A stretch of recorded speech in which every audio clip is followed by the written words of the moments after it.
Jeremy hit us up. He said, is it possible some teams have been written off too early since the playoff is 12 teams now? Yeah.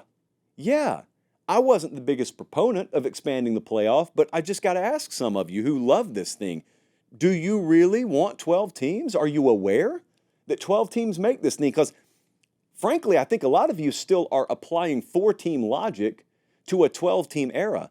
I mean, Texas A&M, just as an example, is very much alive. And after they lost to Notre Dame, it's like people said, well, yep, toss them on the scrap heap. Why? They've won every game since then. And they really popped versus Missouri, which is the last time they played.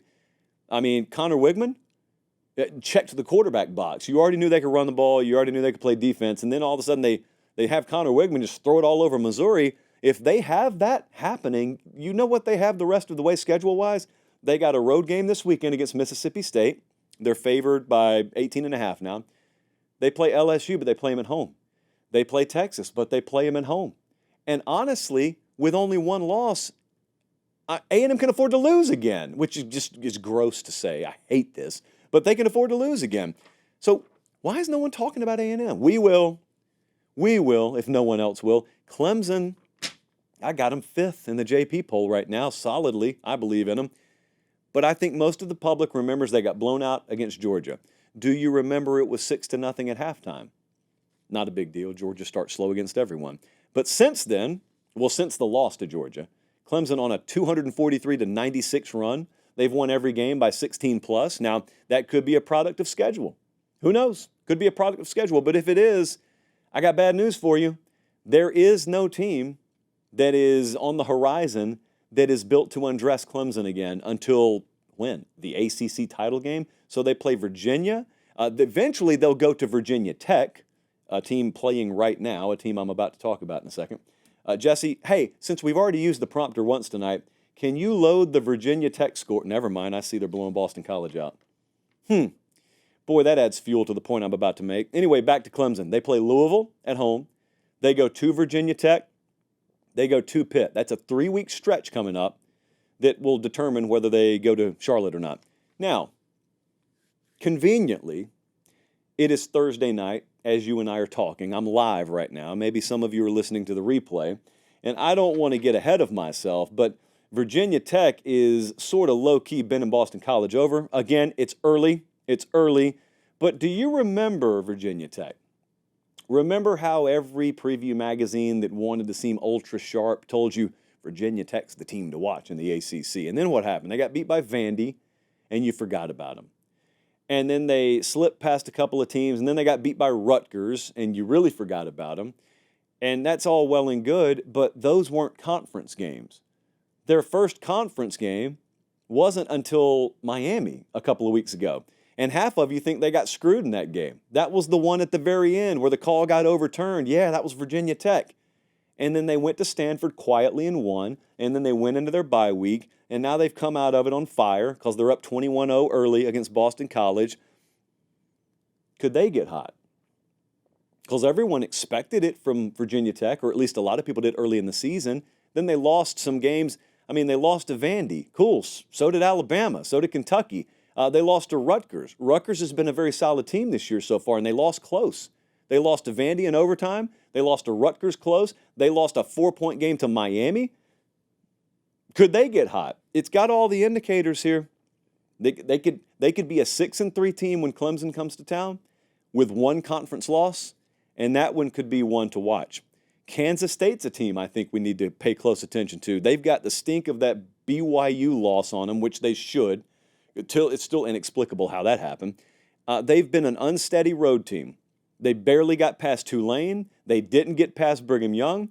They what else have they? They go to West Virginia this weekend. They squeaked past Colorado last week, but they did win. Avery Johnson has improved as a passer. I've liked the way the profile of the team has scaled a little bit as the season has gone on. They've got a back half that ends with a trip to Ames, Iowa, last game of the regular season to play Iowa State. They also could get hot here. It's the Big 12. Literally anything can happen. And lastly, a team that I cannot for the life of me understand. It's LSU. I understand plenty about the team. It's the fan base that has me confused right now. Some of you have followed me for a long time, back when we were in Columbus, Georgia. And you know the 2019 season was really special. It was special for LSU, but it was special for us because we got on LSU in the summer and everyone else was on Alabama.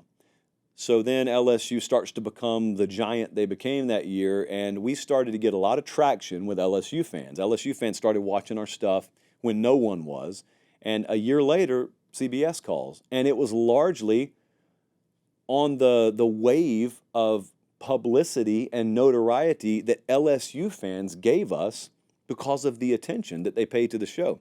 So I am forever indebted to LSU fans. I have this like portion of my heart that just like waves a purple and gold pom-pom every Saturday.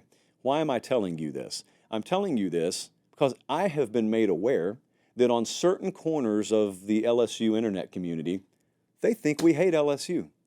And when I tell you nothing, I mean nothing could be further from the truth. We've picked every LSU game correctly this year. What I think has happened is we've picked them to lose a couple of games and they lost them. And then afterwards, like you don't give someone retroactive credit. You just don't like them because they picked against the team regardless. We've been pretty spot on with LSU. They got a dogfight on their hands this weekend. So they had the huge win against Ole Miss. They've got a huge spot against Arkansas this Saturday. They got one loss, and it's to USC. They are perfect in conference play right now. And I'm not sure America understands that. They've got a better conference record than Alabama. They've got a better conference record than Georgia. Do you think most of America, let me backtrack, do you know that? When you think LSU, do you think undefeated in conference play ahead of Bama and Georgia, ahead of Tennessee? Do you think that? I don't know that most people think that because they remember the loss, and it was one of the first things they saw this year, USC, and so you kind of just erased LSU from your mind, and then they went to South Carolina, barely won. So your mind just convinces you, well, if they didn't get clipped here, they will get clipped. Well, you don't know that because the talent profile of this team is still good enough to where if they figured themselves out, they could go on a little run here. They got a top 10 passing game. Defense is creating pressure. Defense has massively scaled up its performance level from last year. LSU is a sleeper team as well. They get Bama at home. They're a sleeper team as well. So there's some love for LSU. We're probably just saying that, though. We probably still hate them. Hating LSU. Whomst amongst us that didn't grow up a Florida fan or like a Bama fan or something, like who in the world would hate LSU? Not I. There's the odds right now to make the playoff, courtesy of FanDuel.